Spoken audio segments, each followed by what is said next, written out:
السلام علیکم ورحمۃ اللہ وبرکاتہ۔ نحمد نصلی علی رسول کریم۔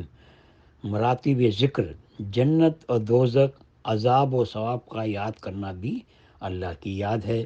ایسی چیزیں جو انسان کو گناہوں سے روک دے، مثلاً چوری، ڈاکہ، غضب، ظلم اور طاعت پر ہمت کو چست یعنی مضبوط کر دے، ذکر اللہ ہے۔ اب کسی کو جنت اور دوزخ کی یاد گناہوں سے روکے، یہی اس کے لیے ذکر ہے۔ کسی کو اللہ اللہ کرنا گناہوں سے روکے، اس کے واسطے یہی ذکر ہے۔ جس کو مراقبہ یعنی میڈیٹیشن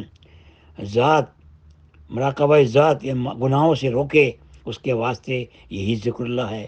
اور جس کو یہ چیزیں گناہوں سے نہ روکیں، اس کے واسطے یہ ذکر اللہ حقیقی نہ ہوں گے، بلکہ صورت ذکر یعنی سوری معنی زبان سے ادا کرنے اور نام لینے کو کہتے ہیں، میں داخل ہوں گے۔ لہٰذا ایسے شخص کو اپنے مناسب حال ذکر حقیقی ادائے حقوق یعنی کسی محقق سے تجویز کرانا چاہیے۔ تمام شریعت کی جڑ ذکر خیر ہے، ذکر کی کوئی حد نہیں۔ حدیث میں ہے کہ کانا یذکر اللہ فی کل احیانا، نبی کریم صلی اللہ علیہ وسلم ہر وقت اللہ کو یاد کرتے تھے۔ حضور اکرم سیدنا محمد صلی اللہ علیہ وسلم نے ارشاد فرمایا، ان اللہ ادبنی فاحسن تادیبی، یعنی اللہ نے مجھے ادب سکھایا اور اچھا کیا میرا ادب۔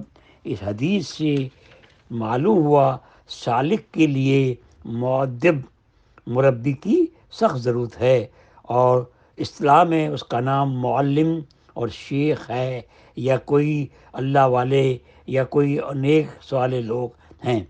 ذکر اللہ میں شیخ کی ضرورت۔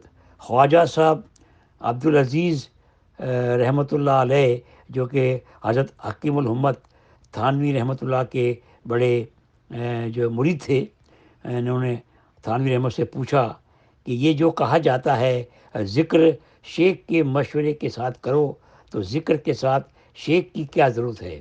کیا اللہ کا ذکر ہم کو اللہ تک نہیں پہنچا سکتا؟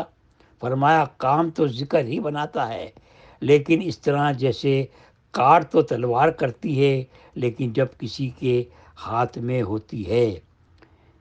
زمین پر پڑی ہوئی تلوار کام نہیں کرتی، لہٰذا کام تو ذکر ہی سے ہوگا، لیکن شیخ کی محبت اور اس کی روحانی گرمی بھی چاہیے۔ جس طرح مرغی کے پروں میں انڈا کچھ دن رہ کر حیات پا جاتا ہے، اگر اس کو اس طرح نہ کیا جائے تو وہ انڈا پوری زندگی پڑا رہے، حیات نہیں پا سکے گا۔ منہ سے نکلنے والی کوئی بات وسیلہ فوز و فلاح بھی ہو سکتی ہے اور موجب ہلاکت بھی ہو سکتی ہے۔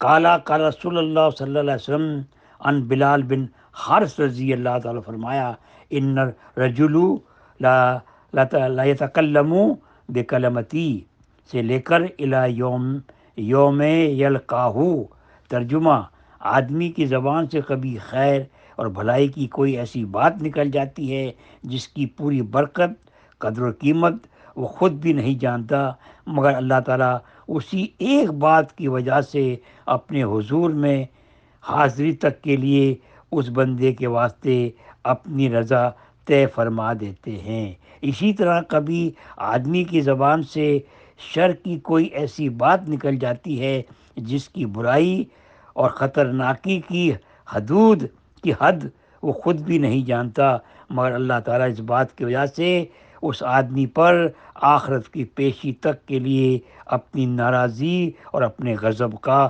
فیصلہ فرما دیتے ہیں۔ میں نے اس کو ماخوذ کیا ہے کتاب المعاشرت حصہ ششم، صفحہ نمبر 360 معارف الحدیث۔ ذکر کے فائدے۔ آخرت میں تو ثمرہ یعنی نتیجہ، کامیابی، اس کا پھل یقینی ہے، لیکن بقول مولانا اشرف تھانوی رحمۃ اللہ علیہ، اللہ تعالیٰ کو منظور ہوگا تو اس کے کل پر دنیا میں بھی علوم عجیبیہ ایسے ایسی انکشافات ہوں گے، اور دین کی ایسی بات کھلے گی اس کے ذہن دماغ میں، اور اس کو ایسے اعلیٰ ترین چیزوں کا اس کے دلوں میں انکشاف ہوگا، اسرار اور احکام اور جو ہے تمام چیزیں اس کو سے اللہ اس کو مستفیض فرمائیں گے، جن کی لذت کے سامنے ہفتے اقلیم کی سلطنت گرد ہے۔ ذکر اللہ کو اپنا اصلی کام سمجھ لو، جو کام اس میں موخل ہوگا اس سے جی گھبرائے گا۔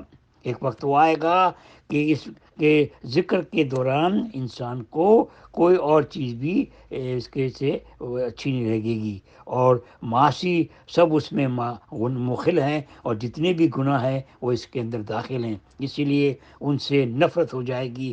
پھر رفتہ رفتہ فضول مباحات سے بھی نفرت ہونے لگے گی۔ میں نے جیسے پچھلی مرتبہ فرمایا تھا کہ پاک چیزیں یا مباح چیزیں یا جائز چیزیں، اس میں بھی انسان کو اس کو کرتے وقت اس کو جو ہے اس میں اس کو جو ہے نفرت ہوگی، کراہت ہوگی، تو یہ بھی سمجھو کہ بہت زبردست زندگی کا تبدیلی ہوگی اس کے۔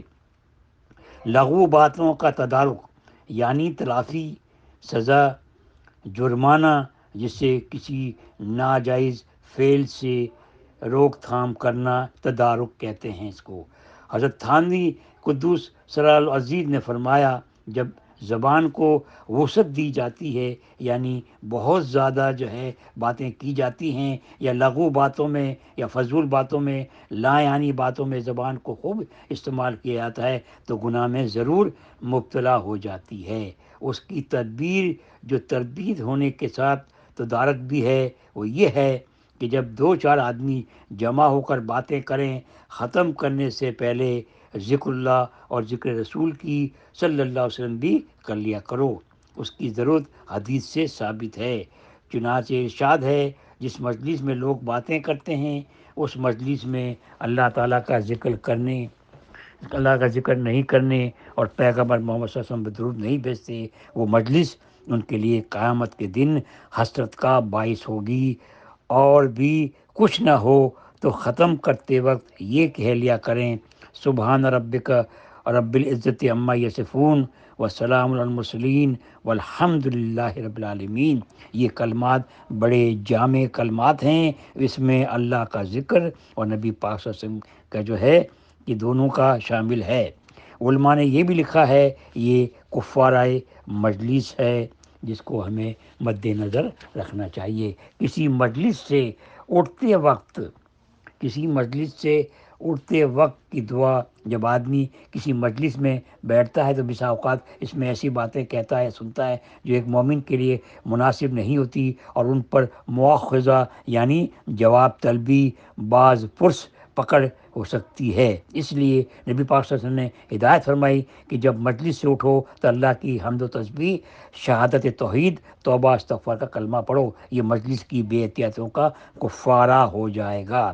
عبداللہ بن عمر بن عاص سے روایت ہے، فرمایا ساری لغزشوں کا کفارہ ہو جائیں گے، اور یہی کلمے کسی مجلس خیر یا مجلس ذکر کے وقت پر کیے جائیں تو اس مجلس کی رودات یعنی جو بھی کیفیت، حالت جیسے عدالت کی ہوتی ہے، کارروائی کے دوران ہوتی ہے کہ نوشۂ تحریر سند پر یعنی دستاویزات پر لکھا ہوا پر ان کلموں کی جیسے اوپر مہر لگا دی جائے گی، جس طرح اہم کاغذات اور دستاویزوں پر مہر لگا دی جاتی ہے۔ وہ کلمے یہ ہیں، سبحانک اللہم و بحمدک لا الہ الا انت استغفرک و اتوب الیک۔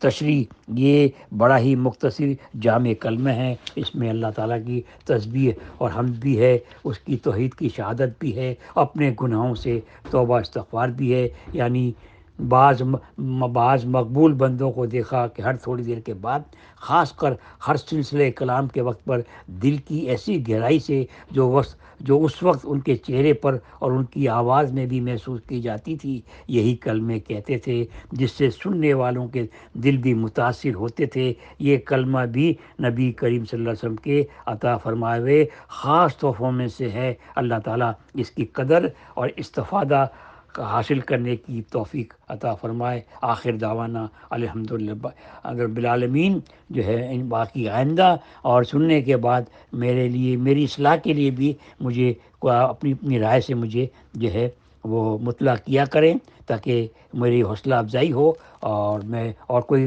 کمی کوتاہی کو غلطی ہو تو اس پر بھی جو ہے مجھے تنبیہ کیجیے، اور تاکہ میں اس کو انشاءاللہ جو اس پر جو غور کر کے اس کو آئندہ کے لیے میں آپ کے مشورے کے مطابق ہو جائے۔